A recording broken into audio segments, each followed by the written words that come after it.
le hei hi thil pakhat in hriat nge ngai hetain ka soi du kan da lo kan chapter 9 a circle sa khanin alternate segment theorem in la zir tu ro ma kan la zir lo chu alternate segment theorem o ma ni chu chu nge proof ti ka soi lo kan a proof thin chu hei hi ni circle re nga lo o ma chord pakhat draw ta la antina na hi chord khani ta ni hi chord chu circle a circumference mun hiya in point in join hemi rim shim in hun hiya tia su hian meta pom thenga ta po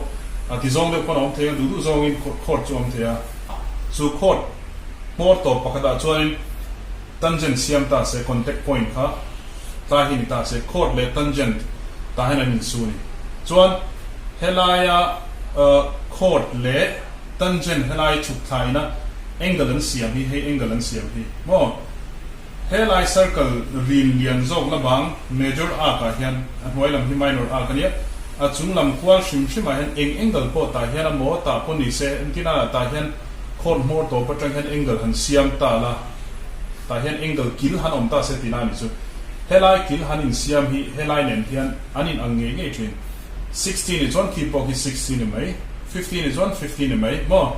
tin helai lo de wa point and tir nan helai de wa point an siam se hei hian a veng vector helai anin ange nge thin ti kha an proof ani chu alternate segment theorem ani chord kha ti zong pon draw ula tangent kha ta pon draw ula helai a angle om kha remaining part of the circle helai la bang zong a hen khoya po ta point hem rim shim a hian angle du na han siam mula hei anin ange nge ti kha proof ani chu opposite chia po proof thaw chu ero ka soi za lo ma kha hriat ma saka lo nei lo ka pakhat dang le a chuan hemi ma construction of tangent sa han ka soi to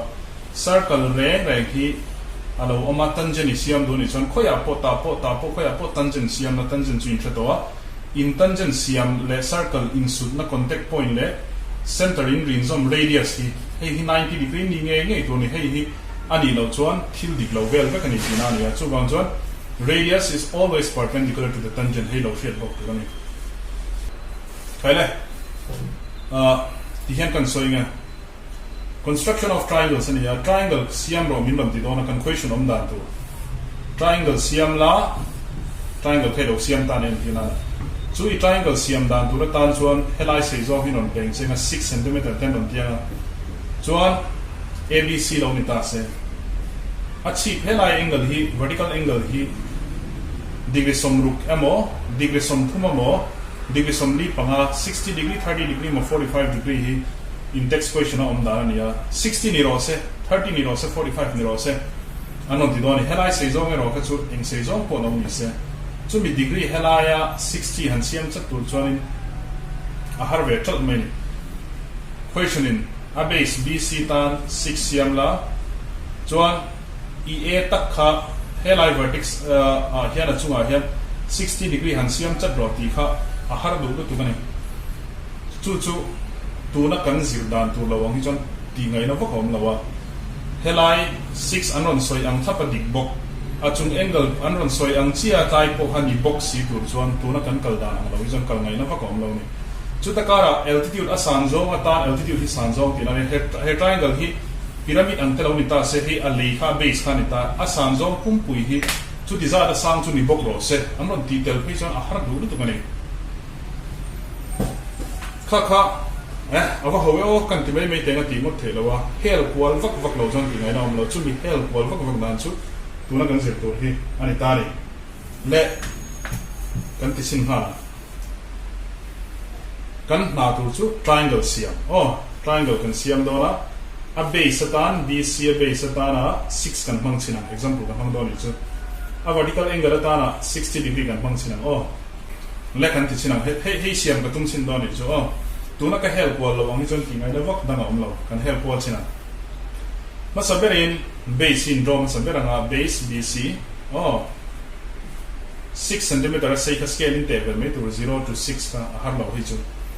chuan ta hian aron boy chokan do ni ama saberin hemi base in draw zo hian perpendicular bisector linear tak alai in kal tang tirang alai tak aron su thatu chu kan default thri nang khan b tanga c va theng lo de po kawa tia noi lama po ti chelowin hemi ang chen chia kaw kha ta tang ti le bokha alai na shim phodang o chu hinga dole pq te ti tai na hei kan lap ma saber phodanga ti chuan hei hi base bc ka chu 6 asoi ang thlap khanin ti phodanga hei chu dudu a sei ti mai to ne a steps of construction a chuan hemi noi and steps ka zia thina ngai don ta tro SOC ti me ang nang ni chona full in zia don steps of construction number 1 ka zia ko don wa ka di te danga in lo zia za me don ya ma sabera chuan line segment renewal pakat BC ka 6 cm a sei kan drop hi tu pen so na draw a line segment rin bung pakat draw ro hinga ta na BC equal to 6 cm oh draw a line segment BC equal to 6 cm ti mai to ne so PQ is perpendicular bisector kan bin thak tu kha pahina in soina draw the perpendicular bisector PQ draw the perpendicular bisector PQ of tunga bisector ka BC ka of BC anin sunai ming petaila at M draw the perpendicular bisector PQ of BC tan tu tinani me at M tak oh tichin kha zula har lo khop mai chuan helai taka hian in chunanga b ya in pot kaw nga a oh yang vel in pot kaw don ya chuan in pot kaw khan ti hian hei ti virtual don ni compassing chuan helai tia in man seizong hi hemi pot kaw na tura ta na in man ti cha to mi alawin hei hi ta hian in wa chunanga ta tak hian azum khan in wa chunanga oh ta tak hian hemi in card dat zong chia ka ti chalo in zoom ka tain chunanga voi ka tain in thai heta voi ka tin thai hi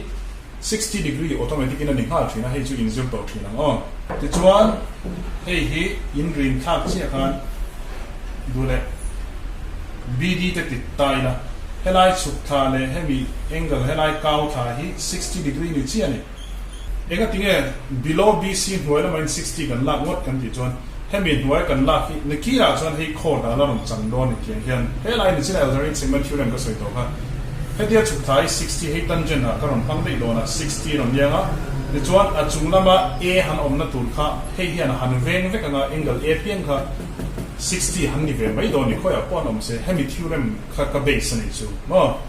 chu chuan hnuai lama khan 60 i pe kewa chuan a vertical angle chi pami kha 30 degree ni zo ro se anom ti ve chuan hnuai lama hian 30 in lo pe kewa chu 30 in pe kewa chuan chunglama ni kina angle a lo larum chuak tur kha a kharam chuak dona chu 30 ti han veng zel don 45 a vertical angle ni ro se ti chuan hnuai lama hian 45 lang mai tu chuan chung kha veng vek zel don tina ni chu chuan tun case a chuan 60 degree ni ta tro ani chuan 60 degree chu all khop mai tia po ka wa khami ti che to wa helai tanga tia voi kan ma kha 16 ni hala rin kha ka 60 hei hian ne kira atopa angle a kha 60 han ni tir chat pha don ni helai theorem mang khan oh mina lo proof dik to sa mang khan ti ani chu ti chuan hei hi khoda ka mang ta hei tangent a han ka mang ru fel vek to ka aru kim ke ma khan kha tiang kha in lo hriat ve to si chuan tangent kal tha anga hei kan ngai don si chuan helai anin contact na chia khot le na contact point anga ka ngai don bok chuan helai tanga center han join na kha helai chho kha tangent and radius kha 90 degree na in sungai nge thin ti kan thria da wangin ta hen radius kal chho ve tu kha khisa pangai ta ni ani chuan hemi tangent ne na tangent kha ti hian chho ta hei tro he ti han kal kha 90 nge siam don chuan heta hian degree som ko kha akal chhongai do ni tangent tan hian chumi om je chu hei tangent vd kha lo ni ta helai tangent kha tro chuan 90 ta ni chho tir du si don chuan helai tanga kaw hi mi 90 ni don si chuan hei heta tanga kaw hi 90 tu ra hisab don chuan thanglam hi 60 kaw ni to chaglama hian 30 pem bel le chuan 60 plus 30 chu hambel ula 90 ni chi ta tro ani chuan hemi BD tangent tana han chho tur kha eta tangin 60 plus ta hen akal chawi 30 han bel le la chu da tak chon rin chawi la tangent ta hi chuan helai chho kha 90 in a chho tina ni mai don ta ni nuai lama 60 ni do chuan chung lama in 30 bel dan kan ngai tuam ka tina ni chu ti lo ni chuan ti hian idea kan nei helai atanga b atanga hemi ak tia in rin wal pup hi mo ti chemi alawin hel hei in ken thak le hemi ti chemi alawa tla in ti kan 60 lo ni pot ti ka kan soi ko dro chu tiang chia chu chaglama kan 60 kha han pe vele tho ula hemi in kar zet hemi in kar e ti rai man ka ti chemi lo tur 60 bo khan pele pot ula ta hian chuan helai in car is 60 le helai in car po 16 roi la mai pe chung lama po 60 in pe to ta 60 tak hi phel le ila kan phel khan 60 chan ve chu 30 ron ni che don ti kan thria helai in car is 60 ni tho si chuan phel mai ta la ta le ta hian a phel na tur hei le hei ni chuan in chunanga tlai in an por kaw nga ta in siamanga hei ta tang in chunanga ti chemi ala he tiang chi cheka chagla ma tangin in thai le no wei khat he ta tangin he in thaiang tinan chu ti chuan b tangin helai anin sudna chi in thai pani kha in han join chi khan hemi 60 kal hi alaya han phel si 30 degree chunglama ka peta chi tinani ani chuan 60 noilam plus 30 chu 90 na chou ta chi he hi b tan hian 90 na chou ta chi tinani chu ani chuan helai tak anin sudna hi hei hemi perpendicular in rim tha khi chord perpendicular reng chord reng alai ron tan tu hi ron kal reng hi hemi alaya tan chuan 90 na tan thina chu hei diameter ani hal thin bong ni pol ko zulai om chu in pol oni se hei a han sudn tak helai perpendicular bisector na in sudna hi o in tianga center in mang chu hei o in tiang tinani chu awal tu kan evoi katan soile sinanga atir bera bc hei in target tur kha 6 say in drop hota chuan perpendicular bisector kha tian intia tatang pon in la yang chuan em ani tani chuti chuan hemi zo chi hian ania b ya in chunanga a kha in ti kwalanga ti ka ti hian chuan kham in ti kwal ti chami alo khan chunglama po 16 noilama po khan kham in kar thong 16 yana noilam kha 60 in green thanga langa 60 khanita chuan helai chunglam 60 ve thung hi chu hemi te in car hi chu voi khat tatangin voi khat le khatia in helai tanga a in pek in green sia kha hei 30 han tan ta chia chuan helai perpendicular bisector local thane na anin sudna taka hian o pek tu khatina ni mai chu center tan o hi bang chia la in chunanga mo helai Indian radius ai mang chiang OB in car hi hei ni chu compass kan hi lawa ka kudin ka te boi ta ko mai OB hi ipot ka wa hei radius tu chu ni chuan hetia ipok ka to chuan OB ipok ka to chuan irin ko langa circle lo chhuak to mai do ni hemi ki chunanga ta heni chun bonga irin ko lang iron rin ko langa circle kha aron chhuak do ni chu wa han bial lo tikhan circle kharon chuak ta ni chuan hei tangent da khana lo chang ta chi ta hei input hiam tangent le center helai in join a radius hi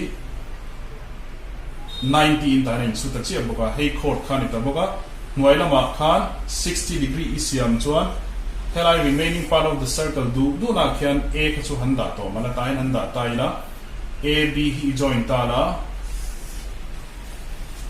hei hi lo thei lawin an huai ka 60 pek to awang khan 60 a han changhal mai don tinani chu chuan helai de wa point a chu handa mala helai lo de wa hian heta de point handa mala i a kha hei a khan in ma se 60 ni tho hemi huam chung shim ma a khoya po da la ta po da la a i da na pian kha a b le the i join khan hei 60 ni vek to don tinani chu hei yana veng tinani maro chu a handa nei du na handa ai ka chuan altitude mangin mi don veng ve ta hemi base atanga 4 vela sang a da doniron ti chuan ti tai tanga 4 vel tai vela hemi daro ati chu chuan khalai taka khan triangle isiam mayam chu altitude hian on veng don tinani kan non le non tu mai tu base kha 6 cm bc in drum saberanga bc tan perpendicular bisector he chuin thiama ngã hình chu anh tiếng ngôn ta khóc mày PQ chuan headline tăng hian in po cao ngã khai in tít qual pu panga tu na hian soi bel tu kan ei to do ni khai le he lai chi pa e tur kha vertical angle kha 60 ani don chuan nuai lama 60 phangin lo ven kep tu katia 30 achunga ina chi pa 30 turin ron du ta se an nuai lam kha 30 pek nei tu tinani chu nuai lama mi ang kha chunga han bi dei do na chu 30 lo ni e an ti chuan a opposite chi ma mi ang chi khan tia in ti zo chi khan heta tangin achung lama 16 nuai lama po 60 in ma phatanga an huai lam zo kha 30 in siam mai an helai kha 30 in heta tangin a kin katanga tatang pon a kin katanga hei in rin phei khan 30 degree kha lo ni khan mai ni hei 30 degree ni ta chuan chord le tangent khan 30 siam lo chuan a hi khoya po hanom se 30 han ni vele vek do ni ma se kan soi fo wangin tangent hi hei ni chuan radius kal chho tur kha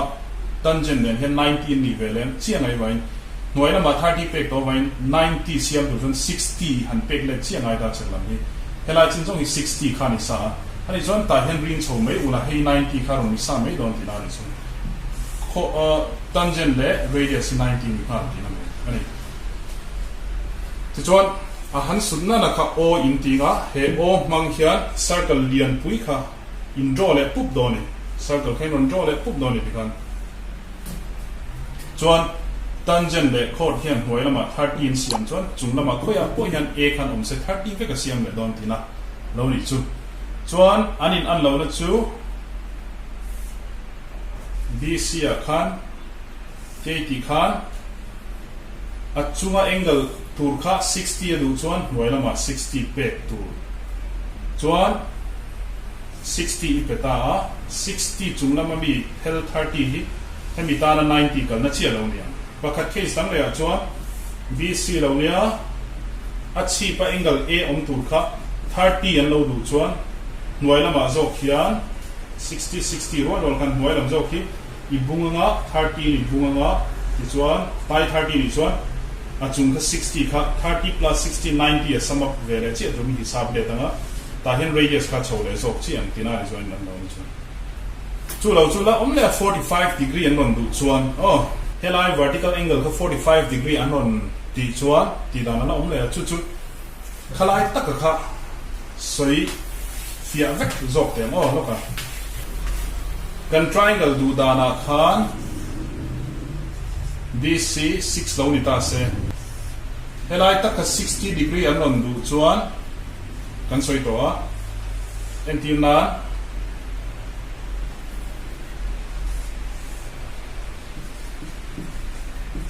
helai tak 30 degree an non du thei boka helai tak 45 degree non du thei boka achieve angle an non du dana zirzel khan alternate segment theorem a khan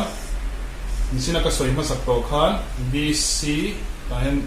d tanon ta se helai hian 60 isiam chuan achunga khoya po hian 60 han ni pha thei ti kan soi wang khan e tuna hen kan soi wang san chuan tian in tiang hemi case b ka chuan BC kha tian lo om ta se tian in green anga compass khan compass tak kan ei velo boi tha ko mai ti hian in ti kwalanga chuan hemi in ti kwal nei compass ti chambi alawin chaklama 60 thanglama po 60 in mark ti na chuan nuai lama 60 kan pe ka wangin chunglama 60 he ta na ki na sanga hain siam thei don wangin hei hi 60 in pe yang maro chu center triangle radius ne hian he tangent hi 19 ni ngai wain helai tangent anita he tangent le radius so du ka 90 ni ngai wain huai lama 16 pe ko jon helai 30 in phel le chi khan 30 phel don jon hei le hei hi chan velak san mai ku tian in tianga ta le helai tangin ta hin in tinga hei 30 na kal le chi ti chuan hei le hei 19 ni ta chi ta ne hei le hei hi chuan chord le tangent ro 60 ni ta noi lama khan hemi le hemi ro 19 ni ta kha kal phung hi achieve angle a 16 du chuan huai lama 60 pe tu chuan helai te in 30 kan le tu helai ve thung chu inti kan ti kha hian kan tia kan ti kwala hemi hi ti chami alawin hei 60 junglama ti chalo bokin khamin kar tho ka 16 hoilama tro chuan achi pa de angle a kha heta 30 an ron du don chon hoilama 30 lo pe ka ngai dona ani chuan helai le helai in kar ka 60 kha in then thuang hei le hei in thenanga ta le ta hian hei helai le helai tang hian hemi siam mai turani chuan 30 hoilama i peta thungani helai nen an lo na chu chuan chunglam chu hemi tangent tan hian 90 degree kal chho tu chuan he 60 i plus le che khan 30 plus 60 kha a chho le che khan 90 na chho le mai thila 45 lom le ta chu chu bc kha siam pha ta hian in han ti ko le ta helai tang hian hemi in ti ko hi compass khoi che to oi mi ala o in ti ko la chuan in ti ko sia khan hemi inkar in ti ko na ta na in phan an chi kha ta tangin in chuna voi kha din ti hian 16 ta helai an zel kha ma se 60 voi hi heta in lak le che khan mo 60 voi hi in lak kha 123 ni ta ni 60 60 123 lo ni ta chuan he 60 and 60 heta voi hi in han double ta hian up kha heta chaka hen voi kha heta tangin heta in chuna nga in thai nga heta tangin in chun le nga voi kha din thai le nga hetia in thai ko kal chia hi in thai ko kal chia hi engzang ni kha hei ne na kan join chuan 90 ni ta chia ta ni hei tro helai ar juk su 90 hemi a ko zong hi 90 ti na ni chuan 90 helai tanga helai in kar 90 ni to chuan hei le hei in kar ni chu ka soi o 90 ni chuan hei le hei in hi phel le chia bokila tan chuni la chaglama he ta tangin hei he ta tang hian o he ta tang juk chuna nga a in siam le bokanga he ta tang le he ta tang in siam nga 90 ka in phel le ti na he ti nga a ka ka breng me ka phel ze ti na ka du lai ka phel du na lai more to ka hei le hei tang ni phel don chuan he ta ni chuna nga i siam nga he ta tang ni chuna nga i phel le ze don ti na ni ti chuan he mi rin ta ka hi 45 degree chu ni ta ni chan chu 90 chan ve ni ta he 90 rin chu kan du tak tak ba lo in du le rak le dei don ti hian hei hi in du ber ka 45 chu lo chok ta mai ta ni ani chuan nuaila ma 45 kan lak chuan achunga chipa angle hanom tur ka automatic in 45 aron ni ve ngal dona ba min nuaila ma kan la kan lo da lok tina ni chu chuan helai tangent ani lo chuan radius chho tu ka 45 degree bokina chho ve le angai do ni 45 plus chungna ma 45 in le chi kan 90 samap chi dona chu chu 90 na chho ngai don ho helai chu dd tan 90 na chho dona 45 chin helai up hi 45 chin hi tai chin chau te hi hei le hei kar hi compass khan measure me ula ti hian in tenga chatia in tenga hei mo chuan in keng ka nga ta hen in chuna nga 45 bok ka tai han tenga ta hen in thai je me do ne hei 45 in te in keng chawa in thai heta tang hian in chun ta hen in chuna nga hian in thai 45 an double tu chia in ring chawa hemi le tangent le radius ka 90 in ta chord le tangent ro chu 45 ani thung ta ina ni chu kha kha ong je chu ni kan kal tang le thei lawa kal pakhat mangin kan kal tanga aba in lo ti ve china ngo nang ma ni le kan kal tang tak tak tong tu na chuan a question ta na hei kan hmang china ngo construct a triangle abc construct a triangle tha atita a chuan in which bc a 6 mangla mo angle a achieve 60 ni ro se and altitude he triangle sam dong hi le tanga han te hi hei le ni ta se tian triangle ang ta hemi huam chu helai altitude ti na chu san zong ti na altitude ta na hian 3.2 ta ni 2a tanga altitude kan la chuan 3.2 sang ni ro se ti ta ni chu zong chu kan target tu chu lo ni ta a first a chuan triangle hi bc hi draw sa berang o bc hei hi in textbook page 233 a kana oma chu a steps of construction chu in lo chiar mai do ne o draw a line segment bc in thathiam zelam ti chuan perpendicular bisector siam ta ya an mani ya kha chuan perpendicular bisector an ti ma sa lo helai than ti ma sa a keria chuan perpendicular bisector kan ti ma sa step 3 ya an ron zia ka step 2 kan da tina ni chu B le C tan khan tian input ka wanga hei tatang ve in chuan no yan tian ta hei hi perpendicular bisector kha kan lo siam ha sabe ni ke ni chuan draw the perpendicular bisector PQ of BC tan intersecting hai BC hi aron suni intersecting BC at M aron suni chuan anhuwa chuan tahen below BC huai lama hian 60 kan construct don khani ta tiang kan tianga tian in tikwalanga hei hi chuan khami inkar kha kichami aloin tain chunanga khami 60 vek mangkan tain in ma kanga hei hi 16 in hal ta chu tain ring khanga amhinga ta na hian dole x step wo an wo ta hi x wo ta na bx BC painan hian 60 degree and siam tinan ta hian chu below BC huaya hian construct CBX angle CBX hemi angle tak hi CBX hi 60 degree siam ro tinani chuan chunglama hian tatang hian tanjen angin kan ngai dona vai 90 degree tura chawanga dona ani am kha ani don chuan chunglama po hian hemi hi 60 kha ni ta 60 tho peila 60 kha heta tang thoin heta tang hian 60 han pe a ma se in thai dong tatang le tatang hian chu alai tan tu ni ta 30 degree chin tan ta ni amhinga ta na ahanin sunai o tak hi PQ ne na hin sunai center ta na kan man to ni chumi kan soi fe dan tu chu draw BO 100 chawro helai 30 kala le ati kha soi ngai ro BO draw chawro ma se chu BX ne na 90 cm turin perpendicular turin tinani ta athu ta na chuan draw BO perpendicular to BX ne na perpendicular in meeting PQ ka han mi tani meeting PQ at O tin in zero ne dikhalo ni ta ti chuan O hi center in ring chianga OB theng in pot ka wanga using O as a center and OB as a radius draw a circle in draw kwal pup tong circle in draw kwal ta pup me ni tikhan aba han kwal lo vele dihan in draw kwal ta pup me ni chuan hetia in draw kwal to nuwa hian hei hi BC to khanita A kha ekanga sam nge hanom second du kha sanjong ren en sun ngil taka thilte chho turani wain hemi ngil chhowi te nan kan manga 3.2 a sangin A hi hanom dona ani chuan scale in pha chho zaranga ema tang hian in scale kha 0 kha ema henin da ti tanga inan pha chho zaranga 3.2 a kan mark don time kari 3.2 in tiang tinani mai chu thei chuan he 3.2 tan hian a on zong in 90 degree in siang thar leng ti hian in tinga chuan hei te in ti quality chemi alo in pahin in chunanga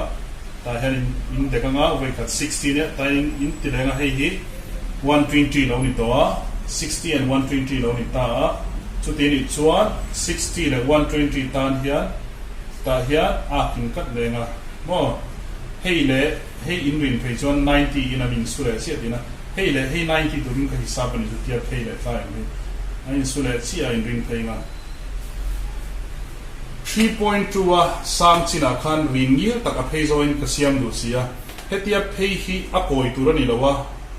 a sang zo in kal do pan lawa ngil taka hemi le na in cross chi 90 kal dur chon ta hian a he zong in 19 siam ngai lok ti na ni maya thil kal chho kha hei hi ta ni ta se mo hei ni ta se he da tang hian ti khan in tinga ta tang we kat 60 120 90 rules so khan mai ta in tianga kha in phei le chi khan ngilin hei na 90 na kal pa hemi phei shim le helai BC in car hi chu hemi in car shim mai chu 3.2 ani ta vek ta ni chuan circle of a mi na tak a hian A in da nga ti chuan A le B in han join ta tak ta C and point han join ta he triangle ron piang thar tak hi hani sa chin te wala an huai he lai 60 degree in lo siam khan remaining part a shum A on chuan 60 han ni vek ti han ta he 60 automatically na ni ngal ta hei wang hian hei an ni ta tro kan question ina ti tura min ti zong chu BC 6 sei siam angle A tak 60 om tir bok a san zong hi 3.2 huam chunga om tur bok ni chan he triangle san zong 3.2 huam chunga om tu chi ina ni chu hela ma po du chona ti zok thei A kha hela ma hen om ta se AB in join mai nga AC in join nga hela ka 16 ni thau thau ni he yana ve nga to ni huai mi khan ti chuan asan zong hi 3.2 ni ta thau ta kan question khan how many such triangles are possible at ta khat yang triangle om thei za chu clearly two such triangles are possible triangle pa hi kha arwalin asiam hal thei ina ni chu kha kha om je chu ni chona steps of construction in lo chiar chiang nga helai san zong te kha em atanga 3.2 han la khan d am hingan pe ya d in pe ya point d tang hian 90 degree construct le ya in green pe ti te po step sa khan in no end down kha kha draw dan chu ni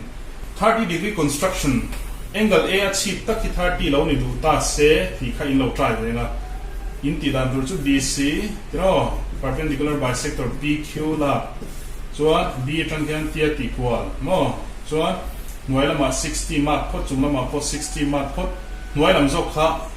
30 in pe de yang chung lama na kia 30 ron chok turai du chuan ani chuan hemi le hemi 60 chin hi alai in lak sa kanga ti hian 30x mo he 30 nia chung lam chu 30 plus 60 ka 90 chi ha la he in ring chho ha la ha he le he 90 na kal ta chi he o nia o hi in ring nga center a ti hian o bi theng in pot ka nga circle in siam bia le pupanga chuan a altitude da san zong chu engang za sang po ron ti se 4.5 po ron ti se helai en matranga kimi 4.5 a khan scale in an te nga d in han pe nga hing kha chuan hemi d ta hena sir zong in 90 degree in construct nga 60 120 in siam nga helai a on na tur long ta hei hi 30 degree mi chiam ina ni chu 45 ani ve thung chuan BC perpendicular bisector PQ siamanga ta emanianga noilama hian tia equal kan 60 in maka 60 120 in maka 60 and 120 ta 90 in siam te photanga chu 90 chu helai hi ai aronita heilen hian tlaizong hi 90 ni chuan 90 siam tu hela tang hian a kin la lenga ta chon in green chau kan 45 khat ta helon chuak ta chi ta 90 chu kan mo le lem le lo wen tianga 45 in la tan noi lam di 45 ani wang hian nikia chung lama han 45 a kharon chwa phazel doni maro chu helai tangent kal thale radius so tu kha 90 degree ni ngai wangin 45 le 45 kha 90 cm 45 plus 45 ta in a danga hemi yang chin chia che ka tem te to me ro a khan mo hemi hin te nga chuan 45 in an ke chawanga chuan ta hian in rin chawang he 45 45 in tinga he o lo ni anga ti bia le pupanga chu chu ni lai mai chuan kha zum kha altitude base vertical angle base aron penga vertical angle aron penga altitude aron penga median aron pe ta chuan ani nam ren ai nan lo na ho lu tu bingo page 234 a example kha construction ai ni mula construct a triangle ABC ABC siam le ho tu rani bona construct a triangle ABC in which BC 6.5 anga angle A 60 lo ni ta se and the median from A tang median on kal tu chu 5 cm say median chu eng tin ngai kan en local triangle reng a hian kil thum om ta A tang hian median draw ro min an ti zon median ni do dan tu chu rin ron chhuat ti ro ti da kan be aron chhuak thanga aron chhuak khan BC lai tak hi aron su tu rani hei hi median an ti thin B tang kona kal ti thei tho B train ron kal jok ta se tu lai tak nge su dang ni chon AC lai tak hi han su ve la me C train ron kal chuan AB lai tak hi ron su ve la me median hi pathuma draw thei thina an intersection point is centroid an ti thina tun case a chuan median pakhat che draw tur mi ti dona chu A tang ron kal turin A tanga median aron kal don chuan BC lai ta kalon su tangai chu median sei zong tan chuan question khian 5 cm mangro ati chen ni chu le kan draw china BC 6.5 amma sabara intilenga 6.5 BC hey 6.5 sei ka scaling in te me chuan perpendicular bisector khala le potang kan he le vak ngai don heta tangin tian tianga input kawa chuan hemi in draw ta a draw anga han omang lo ve ti khan ta chuan PQ lo ta hi a vertical angle a ka 60 degree aron duwa wangin heti equal khan hei hi equal na zan hi ti chemi alawin ta tangin hoina ma 60 pe yang chungla ma po 60 chu pressure trim la ma se hoina ma 60 isiam dona hei hian ni kira chunga angle a to 60 han pe kha dona ni ma se he tangent le radius ka 90 kalangai wain hei 60 ni to tangent atanga chawin tangent chu he ni ha 60 plus 30 pek bal lenga he 60 bung le lok tai la bunga no hei le hei tangin ni chu ka siam kha chuan han sunna kha o hei hi 90 khani ta chia hei le hei 90 khani ta chia ta extra chuan o a sunula b thengin porkawa circle in draw bial pula circle in draw ta ku ta han lo ni ta ni tai jeng ka chu altitude case nen harai nang renga le chuan tun bi ka chuan median ati to si all dei to zo ka bc ta na alai ta kha atira dai m kha kan lo la lok dei to kha chuan a le bc light takron hol tlang tha kha median ani don chuan heta tangin median han omna tur chu khoi ange a kha hemi circle rin ko line a khoi abera mo hian tange khoi ange omang ka shedawa ma se scale kha in langa in tenga in measure nga 5 fa se in measure nga 5 cm mo ema in chun ke nga 5 ina han khen chin na tur ber ka a omna lai tu chu ni ta ni helai chu hei circle ring hi han touch padon lo hei 5 ni ta se 5 ina touch pang mala ju tai ver ni ta se ta hen a om do ni moi tianga chuan hei a ni ta triangle complete le ab ac this is the required triangle hei triangle ni le ta chi ta ni enge ni na chan ki chuan adikalom bc 6.5 fatira kan siama an hoina ma 60 degree kan pe ka wangin a chung 60 degree ni ve hala mo a median di kan me di zon median po em atang hian kan a kha kan measure sa be ka 5 anom kan measure sa to a rin zon ve reng reng a m hi kan median khani ta bo kan ni tro chu lo chu median dang 5 ni box in om them di zon la om thei he tiang kha he la ma la om thei ta hen a lo ni ta se tro a b c ni nga he enjoy nga he le he median dang aron ni ve le to he triangle po hi ron chuak ve tho ti na ni chu ABC helai 16 ni le chia bok don ti na kha median chu ni altitude I kana also median chu ematanga median sei zo anon da pian han ti se khani mai khazum khani mai jona steps of construction chin lo enanga by heart tu ri lo in draw wal zel khan step tin in draw pa khan a draw da ne khan in an zel tu ri chuan homework atan helai question karom da so tu ho hi hetian question hin lo tinga 30 degree te 45 degree te in lo tinga thiam lo kan amani chuan non so lenga are mani chuan in YouTube live engene video in kan non kal pui lenga 30 le 45 kan lo try ve phadanga in thiama angai lo ve anti ni chuan lo mo ni men lo thiam lo kan kan na thi lenga tun bi ka chuan 60 degree mangin kan han ti chin ina ni chu